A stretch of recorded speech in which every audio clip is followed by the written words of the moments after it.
ese de, ay vida, no me mereces. No, Comala. en Comala hacía tanto calor que los que se morían y se iban al infierno se devolvían por una cobija. Así estamos en Ciudad Juárez. Vamos a acusar, ni siquiera sabe pronunciar la palabra usufructo. Eso que pues no importa, pero lo vamos a colgar. Pero esta noche lo vamos a colgar. Sí. Oigan, pero ¿por qué se van a levantar el armas? Pues quién sabe, todo el mundo se está levantando el armas. Ahí más adelante le decimos por qué. Bueno, por lo pronto nadie levanta 300 pesos. Ya no lo va, no, me lo voy a dar 30. Porque es muy peligroso andar con mucho dinero. Luego pues no tenemos ni un 5. Por el dinero. No, por roben. Y luego, ¿por qué no le roban a los del otro pueblo? Cuando yo lo leí dije, este es el comienzo de 100 años de soledad. Yo recuerdo que este libro me lo dieron a leer en la secundaria. Obviamente no me acuerdo lo que leí en aquel entonces, pero pues miren, aquí estoy, pasé el examen.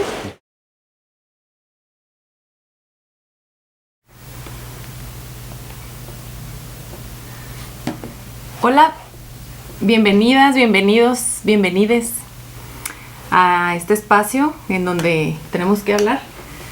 En el capítulo anterior platicamos ¿de quién hablamos? Hola, hablamos de una novela francesa. Ah, de Vanessa sí, El consentimiento. El consentimiento. Es que ya pasó mucho tiempo. Sí, está bien. Bueno, en esa ocasión, como para darle seguimiento a los franceses, yo había propuesto que leyéramos a Julio Cortázar. Pues hablando de Francia, obviamente a Rayuela. Pero resulta que cuando buscamos Rayuela aquí entre los libros, pues no estaba y bueno, mil cosas. Así que nos dimos a la tarea de leer un libro que también ya tenemos muy manoseado, que es el de Pedro Páramo. De Juan Rulfo. De Juan Rulfo. Entonces, bueno, pues vamos a iniciar con el comentario. Rigo suele hacernos una reseña del autor, del tiempo y contarnos ahí unos chismecillos literarios y luego ya empiezo yo con algunas sandeces. Bueno, está bien.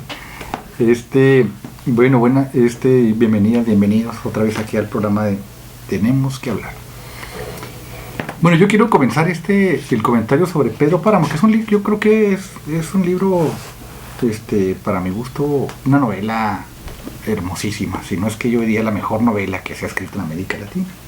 Habría que decir por qué digo esto, pero quisiera comentar este libro con un pequeño cuento de Augusto Monterroso, Tito Monterroso. Es un escritor guatemalteco y entonces quiero compartirles este cuento. A ver. ¿Sí? ¿Lo vas a leer? Sí, lo voy a leer. Sí, nomás tenemos 20 minutos. Bueno, eso se llama La oveja negra y otras fábulas, pero es muy pequeño, no te preocupes. Dice, un día que el zorro estaba muy aburrido y hasta cierto punto melancólico y sin dinero, decidió convertirse en escritor, cosa a la cual se dedicó inmediatamente, pues odiaba a ese tipo de personas que dicen voy a hacer esto y lo otro y nunca lo hacen. Su primer libro resultó muy bueno, un éxito. Todo el mundo lo aplaudió y pronto fue traducido, a veces no muy bien, a los demás idiomas. El segundo fue todavía mejor que el primero, y varios profesores norteamericanos de lo más granado del mundo académico de aquellos remotos días lo comentaron con entusiasmo y aún escribieron libros sobre los libros que hablaban del libro del zorro. Desde ese momento el zorro se dio con razón por satisfecho, y pasaron los años y ya no publicaba otra cosa. Pero los demás empezaron a murmurar y a repetir, ¿qué pasa con el zorro? Y cuando lo encontraban en los cócteles puntualmente, se acercaban a decirle, tiene usted que publicar más, señor zorro. Pero si ya he publicado 2 libros, respondía él con cansancio. Y muy buenos, le contestaban. Por eso mismo tiene usted que publicar otro. El zorro no lo decía, pero pensaba. En realidad, lo que quieren estos es que yo publique un libro malo, pero como yo soy el zorro, no lo voy a hacer. Y no lo hizo. La chica, prometí. Bueno, lo que pasa es que Augusto Monterroso era muy amigo de Juan Rulfo, y ese cuento se lo dedicó a él, de zorro, ¿no? Es El zorro de Juan Rulfo, que escribió 2 libros muy buenos, y que todo el mundo le pidió que escribiera más, pero no lo hizo. ¿Por qué? Porque el zorro era él, ¿no? Es un poco como el resumen de lo que es Juan Rulfo. Yo quisiera decir que esos dos libros, ¿no? Que publicó en el 53 el... Hoy también tenemos dos. Del mismo, que...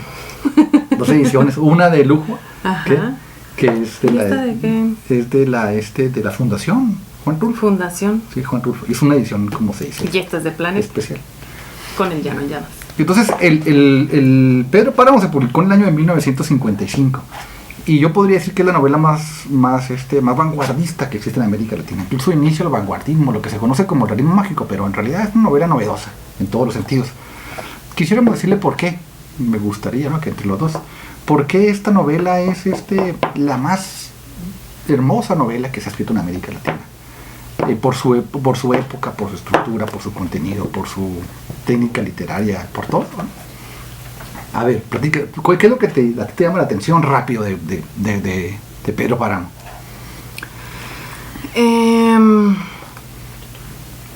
Pues que él te está contando la leyenda desde la leyenda, ¿no? Cuando uno cuenta una leyenda, pues es como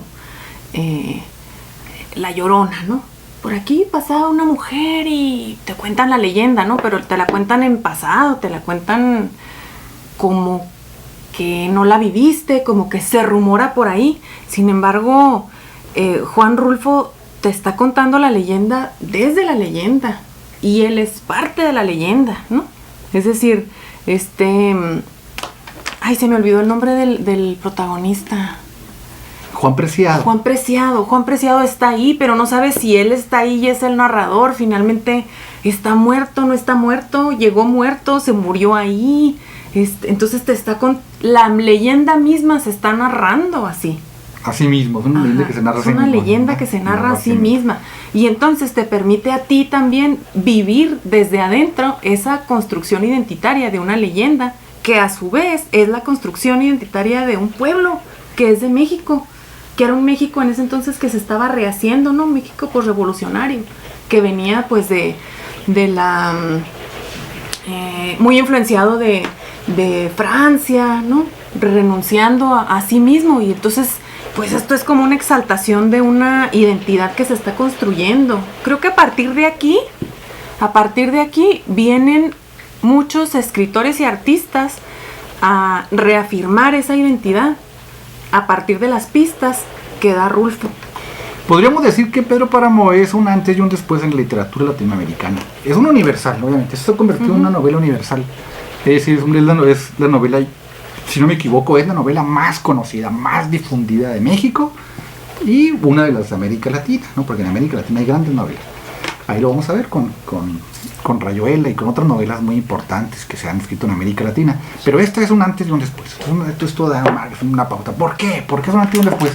Bueno, es una historia donde se va a mezclar pues los vivos con los muertos, la realidad con la fantasía, con la ficción. Que no, es muy mexicano, que no es surrealismo, el Día de Muertos, pero no deja de serlo, ¿no? O sea, que sí, es todo, les decíamos. Es que es una cosa muy curiosa porque se agarra de la muerte, igual que esta celebración que tenemos del Día de los Muertos, ¿no? Donde todos de alguna forma sabemos que no es cierto, pero no dejas de ir al panteón, no dejas de celebrar, no dejas de poner el altar, no dejas de... O sea, lo sé, pero lo sigo haciendo. Sí, bueno, decían los surrealistas que México es surrealista, ¿no? Sí. Entonces, sí, un ejemplo de ello es el papel que le damos a la muerte, aquí está, ¿no? Es decir, lo tomamos yo diría, tan en serio que nos reímos de ella. Sí. Con la muerte. Claro que este libro... Bueno, pero este no es nada cómico, no tiene nada de comicidad, es muy serio, es muy solemne, ¿no? Como... Parece que es solemne, pero yo lo he leído muchas veces, cada vez lo leo y lo leo. Cierta socarronería. Y a mí me parece que es un texto así, cómico. ¿Sí? Socarronería, sarcasmo, ese de, ay, vida, no me mereces. No sé, mire, yo quisiera decir muchas cosas. Se ha escrito muchos libros, todos los intelectuales de todo el mundo, tesis de este libro, sí que es muy difícil decir algo novedoso, ni pretendemos, yo creo, ¿no? Ni pretendemos. Yo lo que diría es lo siguiente: se dice que recoge la voz del pueblo, Juan Rulfo. Oigan, está lloviendo, por si ustedes escuchan un ruidito, es por eso no lo podemos detener. Sí, ese es un mágico a propósito de Juan Rulfo y Pedro Páramo. Nos llovió, aquí estamos llovió en el infierno. Por cierto, el libro trae una figura muy hermosa que dice, bueno, en Comala hacía tanto calor que los que se morían y se iban al infierno se devolvían por una cobija. Así estamos en Ciudad Juárez. Así estamos. Aquí el que se muere y se va al infierno se devuelve por una Ahorita que cobija. acabemos el video vamos a ir a celebrar, no sé cómo ni de qué forma, pero tenemos que celebrar esta lluvia. Bueno, yo les decía que uno de los méritos fundamentales de Juan Rulfo es que dicen que recoge la voz del pueblo, el folclore del pueblo, la identidad de un pueblo y lo vuelve literatura. Yo creo que hay algo más que eso. Creo que es algo más que un testimonio etnográfico, etnológico de la lengua de un pueblo. Yo creo que es algo más. Yo creo que lo que parece que cuando hablan los personajes de Juan Rulfo está hablando el campesino en su cotidianidad, en su jerigonza, en su lenguaje, pero no, yo creo que más bien aquí hay lo que yo llamo la magia poética. Quiere decir, uno parece que está escuchando al campesino, pero en realidad tiene un ritmo, una belleza poética sin igual, de tal forma que lo que encontramos es más bien hasta en los nombres, que ¿no? hay una expresión poética tomando como referencia o como punto de asidero el lenguaje del pueblo, pero lo embellece el lenguaje del pueblo, lo hace hermoso, tan hermoso que uno no puede identificar cuál es la diferencia entre cómo se habla y cómo se escribe, pero en realidad entre la voz del narrador y la voz de los personajes además, se mezcla. Además mezcla, la voz del narrador está mezclada con la voz de los personajes, con su estilo. Porque además te lo está narrando Juan Preciado, ¿no? Pues no? lo narran, también está voz del narrador. Se mete un narrador, sí, ¿verdad? Está. Porque empieza así, vine a Comala porque me dijeron que acá vivía mi padre, un tal Pedro Páramo. O sea, empieza Juan Preciado hablando. En primera persona. Pero cambian las personas, sí, obviamente, van cambiando. Es una historia no lineal. Pues tiene muchos méritos, sí, lingüísticos, estilísticos y estructurales, porque la estructura es original sin lugar a duda, no es una historia lineal, sino que parte del presente, del pasado, va y viene en el tiempo y finalmente reconstruye la historia, me parece que de manera mágica. Pero yo quisiera decir una cosa que a lo mejor pues no están tan enfatizada en los análisis literarios, que es la parte política de la novela, la parte política, no la parte literaria o estilística, propiamente que creo que hay que declararse incompetente. O sea, la obra nos rebasa por su belleza, su estructura y su novedad. Y eso es lo que habría que decir. ¿Crees que es una novela total? Sí, es una novela total, eso sin lugar a dudas. Es una novela total, por eso es universal. Total significa que toca todos los temas. Sí. El tema del amor, del odio, la política, la familia, la bondad, la maldad, los errores, la muerte, envidia, todo, ¿no? El sexo, las traiciones, los prejuicios, la rebelión. Que suelen ser, ordinariamente una novela total, pues son terminajos, ¿no? Pero se conoce una novela total como novelas grandes, muy extensas, hablando de número de páginas, ¿no? Pero esta es una novela pequeña, pero compleja, o sea, toca muchas aristas de la humanidad, de la condición humana, de la condición humana. Sí, hay grandes novelas en América Latina, como Sueño de Soledad, La Casa Verde de Vargas Llosa, Hijo del Hombre de Roa Bastos, Los Hombres de Maíz de Asturias, en fin, Rayuela de Cortázar. Hay grandes novelas latinoamericanas, pero esta es pionera, esta se escribe en el 55, aunque Los Hombres de Maíz de Asturias es anterior a esta, que hay mucha similitud entre las novelas de Asturias, de Miguel Ángel Asturias y las de Rulfo, sin que haya influencia, sino más bien encuentros, hermosos encuentros poéticos. Pero en estas novelas están jugando la identidad de un pueblo, no solo la identidad del escritor ni eso, sino la identidad de México, de un pueblo, de un continente, de una región. Eso es lo que está en juego. Yo decía que la parte política, a mí me parece que esta novela tiene un trazo político. Y el trazo político consiste fundamentalmente es que te explica aquí, pero sin explicártelo. ¿Estás de acuerdo? No sé. Quiere decir el origen y la decadencia de una gran fortuna en América Latina. O sea, ¿cómo surge una gran fortuna? ¿Cuál es el origen? ¿Cuáles son los elementos políticos complejos que están alrededor del surgimiento de un cacique, de una gran fortuna? Y entonces aquí, pues obviamente, se va explicando esa génesis. ¿Cómo es posible que en el México revolucionario surjan unos grandes terratenientes, hacendados? Y obviamente que esas fortunas surgen a la luz del poder, en complicidad con el poder y de la mano de la violencia descarada, el cinismo, el acaparamiento, el despojo de las tierras de los indígenas, de los campesinos. Sí, Pedro Páramo y su hijo, ¿no? Que se casa con Doloritas por interés, ¿no? Es un muchacho que heredó puras deudas, no tiene nada, está en la calle, está en la ruina, y cuando toma las riendas del rancho dice, pues el rancho está perdido, somos llenos de deudas. Dice, bueno, a ver, ¿a quién le debemos? ¿A quién le debemos más? No, pues a Doloritas. Bueno, muy bien, dígale que me voy a casar con ella, dígale que la quiero mucho y que me encantan sus ojos. Ni la conoce, pero ahí estamos hablando del amor, pero esa es pero eso es la política, ¿no? Es el cinismo. Político cualquiera, ¿no? O sea, y entonces va despojando al otro, ¿no? Al que es dueño del rancho, que tiene un litigio con él, y dice, ¿sabe qué? Pues lo vamos a acusar, ni siquiera sabe pronunciar la palabra usufructo. Eso que pues no importa, pero lo vamos a colgar. Pero esta noche lo vamos a colgar del cuarto, donde por cierto llega el hijo, ¿no? El hijo apreciado. O sea, es cómo se cocina la riqueza, ¿no? O sea, la violencia, la arbitrariedad, los revolucionarios también, el papel de la revolución. Sí, ¿no? ¿Cómo me da? Bueno, sí, ya encuentro la comicidad, ¿no? Sí. Oigan, pero ¿por qué se van a levantar el armas? Pues quién sabe, todo el mundo se está levantando el armas. Ahí más adelante le decimos por qué. Ahí nos lo dicen al rato. Bueno, por lo pronto no hay levanta 300 pesos. Ya no lo va, no, me voy a dar 30. Porque es muy peligroso andar con mucho dinero. Luego vienen por él. Y cuando llegan, no, oiga, pues ya llegamos, pues no tenemos ni un 5. Por el dinero. No, pues roben. Y luego, ¿por qué no le roban a los del otro pueblo? Si tienen mucho, ya hay muchos ricos. Ay, no. O del cinismo. Sí, ¿no? El cinismo de la política, ¿no? De los gandallas, los hacendados. Y la muerte también. Cuando el pueblo no asiste al sepelio, ¿no? De su amada, Susana San Juan. Entonces él dice, me voy a acosar de brazos para que se muera Comala.